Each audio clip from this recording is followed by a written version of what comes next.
Chairman की तब भी राव नरवीर सिंह जी ने यही किया था कि मेरे हस्बैंड को झूठे केस में फंसा के अंदर कर दिया था। और अब भी ये जो बादशाह के बाही ने लगाया है वो भी झूठा केस लगाया है, जबकि राकेश उस समय मेरे साथ थे, उनका कोई इन्वॉल्वमेंट नहीं है। और अब ये हमारे घर में बैठे हुए हैं आके, और मेरे बच्चे भी घर से बाहर हैं और घर में अब भी पुलिस बैठी हुई है। बिना सरकार के बिना टिकट के निर्वाचित होता है और इलेक्शन जीतता है, तो उसके साथ अगर इस तरह से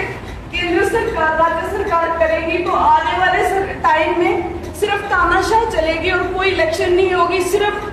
जो सरकार इस समय सत्ता में है वो उनको दबा के रखेगी। इंद्रजीत यादव के द्वारा जो आरोप लगाए जा रहे हैं वो भी आरोप आगे आने वाले वक्त में हरियाणा की राजनीति में बहुत कुछ दिशा और दशा तय करते हुए नजर आएंगे, क्योंकि डॉक्टर इंद्रजीत यादव जो कि निर्दलीय प्रत्याशी थी मानेसर से और उन्होंने मेयर का चुनाव जीता। मेयर चुनाव जीतने के बाद कोशिशें ये की गई, उनके पति जो राकेश हयातपुर हैं उन्होंने राव इंद्रजीत सिंह के साथ मुलाकात की और बाद में चर्चाएं हुई कि जो राकेश हयातपुर और उनकी पत्नी डॉक्टर इंद्रजीत यादव जो कि मानेसर की मेयर हैं वो यहाँ पर भारतीय जनता पार्टी में शामिल हो सकती हैं।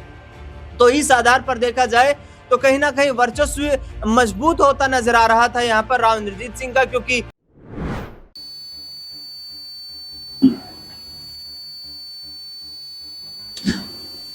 भारतीय जनता पार्टी में अहिरवार क्षेत्र में देखा जाए तो हरियाणा में राव इंद्रजीत सिंह सबसे मजबूत राजनेता देखने को मिलते हैं, लेकिन बादशाहपुर विधानसभा सीट पर यदि किसी ने अपनी बादशाहत बरकरार रखी है तो वो है राव नरवीर सिंह। बादशाहपुर विधानसभा सीट गुड़गांव जिले के अंतर्गत आती है और ये सीट हरियाणा में सबसे बड़ी विधानसभा सीट मानी जाती है वोटों के लिहाज से। तो जिस तरीके से अब वर्चस्व की लड़ाई कहीं ना कहीं शुरू हो चुकी है, क्योंकि हाल ही में जिस तरीके से राव इंद्रजीत सिंह ने आरती राव के आवास पर जो डिनर पार्टी बुलाई थी उसमें राव नरवीर सिंह मौजूद नहीं थे, लेकिन उसके तुरंत बाद गुजरात में जब एक समिट होता है तो उसमें केंद्रीय मंत्री मनोहर लाल खट्टर, हरियाणा के मुख्यमंत्री नायब सिंह सैनी और इसके साथ साथ बात करें तो यहाँ पर राव नरवीर सिंह मौजूद रहते हैं। और तीनों की ये तिकड़ी जो है इसको देखकर कहीं ना कहीं राव इंद्रजीत सिंह को ये झटका तो लगा होगा, क्योंकि एक तरफ मुख्यमंत्री के बेहद करीब पहुंच गए राव नरवीर सिंह, दूसरी तरफ मनोहर लाल खट्टर को भी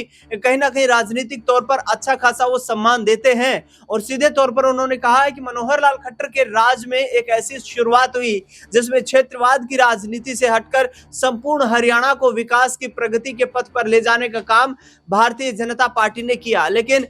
जो मानेसर से मेयर बनी है डॉक्टर इंद्रजीत यादव वो काफी संगीन और गंभीर आरोप लगा रही हैं। उनका कहना यह है कि मेरे पति जो हैं उनको पिछले लंबे वक्त से परेशान किया जा रहा है। राव नरवीर सिंह का उसमें सबसे बड़ा योगदान है, क्योंकि राव नरवीर सिंह ने जब हम भारतीय जनता पार्टी में शामिल होने की तैयारी कर रहे थे उस दौरान हमारा विरोध किया। दूसरी ओर उन्होंने ये भी कहा कि मानेसर जो मेयर का चुनाव है वो भी हराने की कोशिश राव नरवीर सिंह के द्वारा की गई। उनके समर्थकों ने सीधे तौर पर हमारा राजनीतिक तौर पर नुकसान किया। और अब रोती बिलखती हुई जो डॉक्टर इंद्रजीत यादव नजर आ रही हैं वो ये कह रही हैं कि हमारे ऊपर तमाम गंभीर आरोप लगे हैं वो निराधार हैं और इसके पीछे सिर्फ और सिर्फ राव नरवीर सिंह जिम्मेदार हैं। तो कहीं ना कहीं जो डॉक्टर इंद्रजीत यादव के द्वारा जो आरोप लगाए जा रहे हैं, आप सभी ये जानते हैं कि इलेक्शन का प्रचार चल रहा था, तब भी हमारे जो इलाके के नेता हैं राव नरवीर सिंह जी, उन्होंने और कुछ और मंत्रीगण ने मिलकर हमारे खिलाफ बहुत ज्यादा की, लेकिन आप सबके सहयोग से और जनता के साथ में आज मुझे प्रथम मेयर बनाया। लेकिन मैं आपको बताना चाहूंगी कि पिछले कुछ दिनों से लगभग 1 महीने से हम लोग बहुत परेशान हैं। मेरे बच्चे भी हम घर से बाहर पड़े, लेकिन पिछले 2 रातों से हम लोग गाड़ी में ही घूम रहे। ये भी सब कहा क्योंकि पुलिस जो है दर्जनों की संख्या में आती। कल भी हमारे घर 50 से ज्यादा लोग आके बैठे हुए थे और उनके लिए कहना है कि आप पेश हो जाओ। ये चीज हमारे साथ पहले भी हो चुकी है। जब चाचा चरण की इलेक्शन हुई थी चेयरमैन की, तब भी राव नरवीर सिंह जी ने यही किया था कि मेरे हस्बैंड को झूठे केस में फंसा के अंदर कर दिया था। और अब भी ये जो बादशाह के बाही ने लगाया है वो भी झूठा केस लगाया है, जबकि राकेश उस समय मेरे साथ थे, उनका कोई इन्वॉल्वमेंट नहीं है। और अब ये हमारे घर में बैठे हुए हैं आके, और मेरे बच्चे भी घर से बाहर हैं और घर में अब भी पुलिस बैठी सारे कैमरास तोड़ दिए गए और नोटिस लगा दिया गया है कि मुझे जाके पेश होना है थाने में। तो मैं आप सबसे यही कहना चाहूंगी कि अगर कोई इंसान